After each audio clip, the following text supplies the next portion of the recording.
یہاں ہر ہفتے burning issues ہوتے ہیں.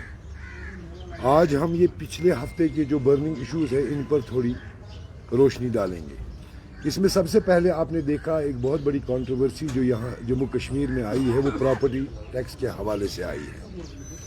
اور اس میں ایل جی صاحب نے ایک تفصیلاً ایک بیان دیا اور جسٹیفائی کیا کہ یہ پراپرٹی ٹیکس جو ہے یہ ہندوستان کے ہر اسٹیٹ میں لگتا ہے اور جموں کشمیر میں بھی یہ لاگو ہوگا، اور اس کی جو رقم ہے پراپرٹی ٹیکس کی یہ compare to other states of the country بہت منیمل رکھی گئی ہے. لہذا اپنی جوازیت پیش کرتے ہوئے انہوں نے اس کے پیچھے یہ دلیل دی ہے. لیکن میں آپ کی وسادت سے ان کو بھی اور عام لوگوں کو بھی یہ بتانا چاہتا ہوں کہ آپ کو اس کے پیچھے کا جو منظر ہے اس کو بھولنا نہیں چاہیے. جموں کشمیر کے لوگ آپ نے دیکھا کتنا احتجاج انہوں نے کیا اس بات پر، اس پراپرٹی ٹیکس پر. اس لیے نہیں کہ یہ ناجائز ہے، مگر اس لیے یہ وقت موزون نہیں ہے. پراپرٹی ٹیکس لگانے کا وقت موزون اس لیے نہیں ہے. آپ سب کو معلوم ہے پچھلے 30-35 سالوں سے جس دور سے جموں اور کشمیر گزرا ہے اس دور میں سب سے زیادہ نقصان اگر کسی چیز کو پہنچا ہے تو وہ یہاں کی معیشت کو پہنچا ہے. میں آپ کو یاد دلاؤں 1990 سے لے کر 1996 تک آپ ہی بھائیوں کے اخباروں میں اور میڈیا میں یہ خبر واضح ہے کہ ان 6 سالوں میں 1350 دن جموں اینڈ کشمیر میں ہڑتال رہی. اس کے بعد آپ آگے چلیے تو 2008 سے سلسلہ چالو ہے. 8 کا امرناتھ لینڈ رو، 9 کا آسیہ نیلوفر کیس، 10 کا طفیل متو، 16 کا برہان وانی، 14 کا سیلاب اور 19 کا ایبریگیشن. یہ ایسے واقعات رہے ہیں جس سے جموں کشمیر میں مسلسل 8-8 مہینے 6-6 مہینے ساری کمرشل ایکٹیویٹیز بند رہی ہیں. یہ کھلی بات ہے، ہر ایک کو معلوم ہے. اور اس کا امپیکٹ جو اکانومی پر اور معیشت پر پڑتا ہے یہ تو بہت آبویس ہے، اس کو ہم کو بتانے کی ضرورت نہیں ہے. لہٰذا جب یہ پوسٹ ایبروگیشن 2019 میں جب یہ دور آیا تو اس وقت یہاں کی معیشت اور یہاں کی اکانومی ٹوٹلی خستہ حال تھی، اور اس کے بعد بھی ایسی کوئی تدبیر نہیں کی گئی کہ اس اکانومی کو ہم واپس ٹریک پر لے آئے. لہٰذا یہی جوازیت ہے کہ کیا جموں کشمیر کے لوگ اس پوزیشن میں ہیں کہ بجائے اس کے کہ ان کو انسینٹیو دیے جائے، ان کی مدد کی جائے، ان پر ایک اور ٹیکس کا بوجھ لادا جا رہا ہے. تبھی آپ دیکھ رہے ہیں سارے جموں کشمیر میں اس کے خلاف احتجاج ہے. یہ احتجاج بلا جواز نہیں ہے. مجھے امید ہے میں نے مختصراً جو آپ کو اس کا جواز دے دیا یہ کیوں غلط ہے، یہ کافی ہے آپ لوگوں کے لیے، ہمارے گورنر صاحب کے لیے اور تمام ہندوستان کے لیے کہ یہ ٹیکس جو ہے پراپرٹی ٹیکس یہ اس وقت لگانا جموں کشمیر میں جائز نہیں ہے، غلط ہے، غیر اخلاقی ہے، غیر ضروری ہے اور ایک ایکسٹرا دباؤ ہے جموں کشمیر کے لوگوں کے اوپر.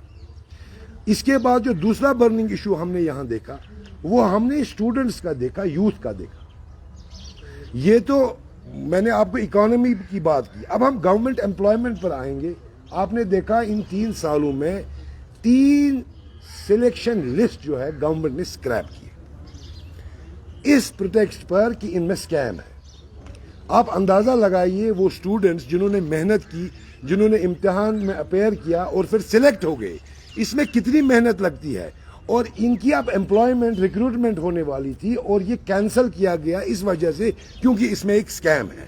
تو ان کا فیوچر داؤ پہ لگ گیا، ریکروٹمنٹ نہیں ہوئی، امپلائمنٹ نہیں ہوئی، ان کا فیوچر داؤ پہ لگ گیا. اور اب اگر یہ اسکیم کی ہی وجہ سے انہوں نے کینسل کیے ہیں، چلیے 5 منٹ کے لیے لیٹ اس ایزیوم، تو پھر آج گورنمنٹ کیوں ایک بڑا اسکیم خود اون کر رہی ہے ایپ ٹیک کی صورت میں؟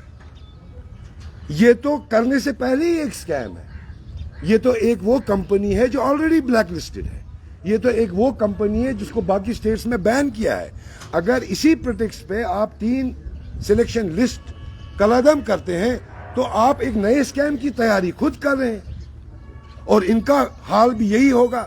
اور سننے میں آیا ہے کہ اس ایپٹیک کا آنا ایک کوئنسیڈنس نہیں ہے، یہ ایپٹیک کا آنا ایک سوچی سمجھی ایک اسکیم ہے. یہ بذات خود in it self is a big corruption case. اور سننے میں یہ بھی آیا ہے اس میں بہت اعلیٰ ٹاپ لیول بیوروکریٹس انوالوڈ ہے. کچھ تو یہ ریاست چھوڑ کے بھی چلے گئے، میں نام نہیں لینا چاہتا ہوں، بٹ یہ رپورٹس ہیں.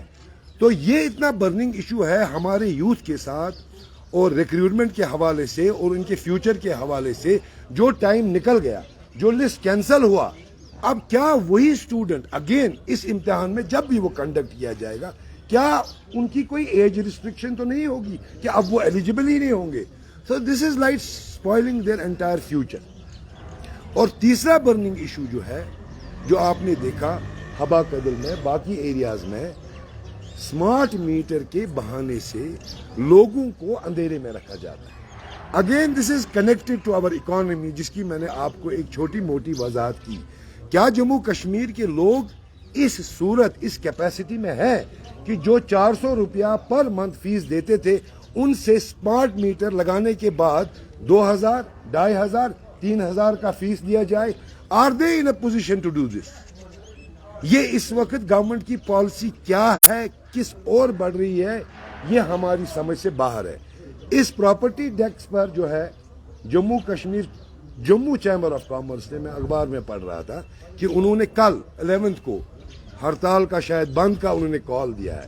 تو میں اپنے یہاں کشمیر میں جو بھی ٹریڈ باڈیز ہیں, میں ان سے گزارش کرتا ہوں کہ وہ بھی اس کال کا سپورٹ کریں, وہ بھی ان کے ساتھ ہاتھ ملائے, کیونکہ یہ ایک ایشو ہم سب کا ہے, جموں کے لوگوں کا, کشمیر کے لوگوں کا.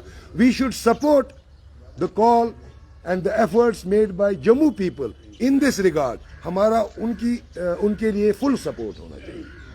اور اس کو وائنڈ اپ کرنے کے لیے میں آپ سے ایک خاص انفارمیشن شیئر کرنا چاہتا ہوں.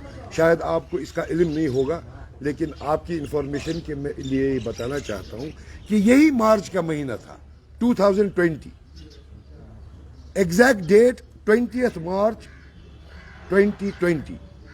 ہمارے جو ہوم منسٹر ہیں ملک کے, انہوں نے جموں کشمیر کے لوگوں کے ساتھ ایک کمٹمنٹ کی.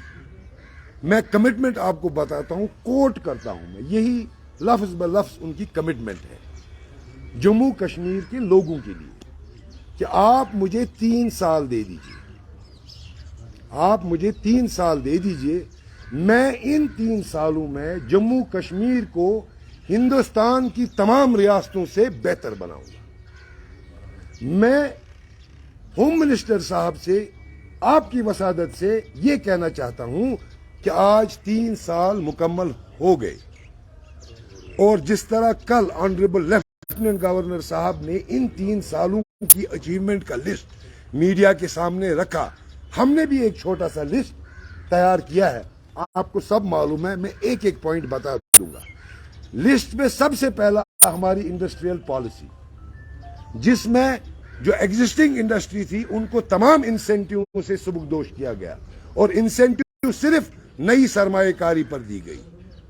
دوسرا آرڈر کہ جو بھی پرائس پریفرنس یہاں کے ٹھیکیداروں کو اور یہاں کے تاجروں کو جموں کشمیر کی گورنمنٹ نے دی تھی, اس کو ختم کر دیا گیا. اب ہندوستان کا کوئی آدمی یہاں کی پروکیورمنٹ, یہاں کے ٹینڈرز میں حصہ لے سکتا ہے. ایسا لسٹ بہت لمبا ہے, کتنے آرڈر, جس سے یہاں امپلائمنٹ بڑھی, جس سے یہاں ان امپلائمنٹ بڑھی, جس سے یہاں بے روزگاری بڑھی. 36% پر ہماری ان امپلائمنٹ ہے, اور ہر ہفتہ آپ دیکھتے ہیں کہ لوگ سڑکوں پر ایک پریٹیکسٹ پر یا دوسرے پریٹیکسٹ پر ہوتے ہیں, چاہے وہ مسلمان ہو, چاہے وہ ہندو ہو, چاہے وہ کشمیری پنڈت ہو, ہر ایک کا احتجاج چالو ہے. میرا ہوم منسٹر صاحب سے یہ ریکویسٹ ہے کہ ضرور ان کے ہی منتخب کردہ عہدیداران, حکمران یہاں پر ہے, یہ ساری ایڈمنسٹریشن, ضرور اس میں دخل آنریبل ہوم منسٹر صاحب کا ہوگا. لیکن میں ان سے یہ کہنا چاہتا ہوں کہ مجھے افسوس ہے کہ اس ایڈمنسٹریشن نے ان کی اس کمٹمنٹ کو ان 3 سالوں میں یہاں پورا نہیں, فیل ہو گئے یہ وہ کمٹمنٹ پورا کرنے میں جو ہوم منسٹر صاحب نے جموں کشمیر کے لوگوں کے ساتھ کی تھی. لہٰذا میری اپیل ہے ہوم منسٹر صاحب سے کہ ان کو اس بات پر فیصلہ لینا ہوگا. وقت آ گیا ہے کہ اس ایڈمنسٹریشن کو واپس بھیجا جائے, وقت آ گیا ہے ان کو یہاں سے واپس بھیجا جائے. یہ کامیاب نہیں ہوئے ہیں اس مشن میں جو ہوم منسٹر صاحب کا مشن تھا, اور وقت آ گیا ہے کہ یہاں پر انتخابات کیے جائے اور یہاں پر ایسی حکومت آئے جو وہ چیز کرے جس سے جموں کشمیر کے لوگوں کی فلاح و بہبود کی بات. یہی میسج مجھے ان کو بھی دینا تھا. بہت بہت شکریہ. I am very thankful to all. Ration cards sir سوال میرا پہلا یہ ہے کہ نہ صرف پی ڈی پی نے مختلف پولیٹیکل پارٹیز نے جب بھی یہاں ایسا کوئی قانون یا کوئی آرڈر ایشو کیا گیا آپ نے اس پہ پروٹیسٹ کیا اور آپ کے بقول کہ وہ اینٹی پیپل آرڈرس ہیں، لیکن 1 2 3 دن ہم نے جو دیکھا کہ اس پہ شور شرابہ چوتھے دن خاموشی. ایک اس کا جواب. دوسرا یہ کہ جو آپ نے اسمارٹ میٹرز کی بات کی، کیونکہ ہم نے کل ہی انٹرویو کیا تھا چیف انجینئر کا، وہ تو دعویٰ کرتے ہیں کہ اسمارٹ میٹر سے یہ ہے کہ غریب کو ظلم نہیں ہوگا. لائک کہ اگر کسی کے پاس 3 منزلہ مکان ہے 10 بلب یوز کرتا ہے، کسی کے پاس 1 منزلہ مکان ہے وہ 2 بلب یوز کرتا ہے. لیکن اسمارٹ میٹر سے ہمیں اس کا ایک جو میکانزم ہے وہ کلیئر ہو جاتا ہے. تو کیسے یہ آپ سمجھتے کہ اینٹی پیپل؟ دیکھیے، آپ کو یہ سمجھنا بہت ضروری ہے. یہ ٹیکنیکل بات آپ کو چیف انجینئر صاحب نے کہی ہے، لیکن در حقیقت بات یہ ہے، آپ نے دلی میں گورنمنٹ آرڈر دیکھا ہے کہ گورنمنٹ نے بلو پاورٹی لائن یا ڈیزرونگ لوگوں کے لیے کچھ یونٹ فری رکھے ہیں. اسی طرز میں جموں کشمیر میں جو بلو پاورٹی لیول کے لوگ ہیں، گورنمنٹ کو ہمارے وقت بھی یا اس سے پہلے جو گورنمنٹس تھی ان کو پتا تھا کہ یہ انسان یا یہ گھر والا 1000 روپے کی بجلی کنزیوم کرتا ہے، مگر اس سے ایک فلیٹ ریٹ 400 یا 500 روپیہ لیا جاتا تھا. یہ 500 روپیہ government was aware that he is using electricity in excess of these 500 rupees. But because the government was aware that he is not in a position to pay 1000 rupees or 1200 rupees, یہ ایک facility in لوگوں کے لیے جو deserving لوگ ہیں ان کے لیے تھی. اب اسمارٹ میٹر لگا، اسمارٹ میٹر آپ کو چارج وہی کرے گا جو آپ کنزیوم کرو گے. مطلب یہ جو آدمی ہے جس کے لیے کل کی حکومت یہ سبسیڈائزڈ پاور دیتی تھی، یہ اس سے محروم ہو گئے. ہی از ڈپرائیوڈ آف دس رائٹ. یہ تبھی تو چلا رہا ہے کہ میں 1200 2000 2500 نہیں دے سکتا ہوں. Chief engineer is right in his way, مگر اصل حقیقت یہ ہے اگر ہندوستان میں باقی شہروں میں غریب لوگوں کے لیے گورنمنٹس سبسیڈائزڈ پاور فری پاور دیتی ہے تو کیا جموں کشمیر کے غریب لوگوں کا یہ حق نہیں ہے؟ جی سر، میرا ایک سوال ہے. گزشتہ سال سپٹمبر میں جو گپکار اتحاد تھا ان کی جانب سے میٹنگز ہوئی تھی جو یہاں پہ ووٹر لسٹ کا معاملہ بنا تھا، اور اس کے بعد سے یہاں پہ آپ کے مطابق ہر ہفتے یہاں پہ برننگ ایشو پیدا ہوتے ہیں، معاملات کھڑے ہوتے ہیں. لیکن ہم دیکھ رہے ہیں گزشتہ سال سپٹمبر سے اور آج تک جتنے بھی معاملات کھڑے ہوئے ہیں ان میں پی اے جی ڈی منظر سے غائب دکھائی دے رہا ہے. آخر اس کی کیا وجہ آپ کیوں پی اے جی ڈی ویسی کوئی میٹنگ نہیں ہوئی؟ حالانکہ محبوبہ مفتی اور عمر عبداللہ نے الگ الگ پریس کانفرنس کی پراپرٹی ٹیکس اور دیگر ایشوز پر، لیکن ان کی جانب سے کوئی اجلاس منعقد نہیں. چونکہ حالانکہ یہ پوائنٹ اس ہماری پریس کانفرنس کے ریلیٹڈ نہیں ہے، لیکن پھر بھی آپ کے لیے میں 12 بار ہمارے لیڈران اور ہماری پریزیڈنٹ صاحبہ نے کلیئر کیا ہے کہ پی اے جی ڈی جو ہے it is for a larger cause. P A G D revocation of 370 کے لیے بنا گیا. پی اے جی ڈی ایون انہوں نے کتنی بار کلیئر کیا ہے is not even connected with elections. ان کا ایم اور گول بہت بڑا ہے. یہ ایشوز جو ہیں یہ ہمارے ڈیلی لوکل ایشوز ہیں. So let us leave the bigger issue to P A G D and ہمیں ان ایشوز کو ہائی لائٹ کرنے کی ضرورت ہے. حالانکہ مجھے کم امید ہے ہمارے جیسے ابھی میرے جاوید صاحب نے بولا ہم پروٹیسٹ کرتے ہیں. کس لیے پروٹیسٹ کرتے ہیں؟ کہ good sense should prevail on the administration اور وہ اس پر سوچے.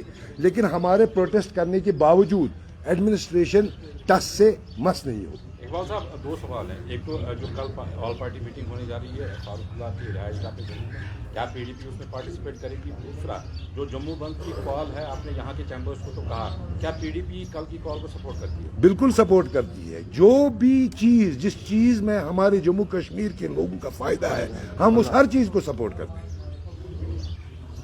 میٹنگ میں شمولیت کریں گے؟ یہ تو ہمارے ہائر اپس کو پتا ہوگا، مجھے اس بارے میں کوئی نہیں. Thank you so much.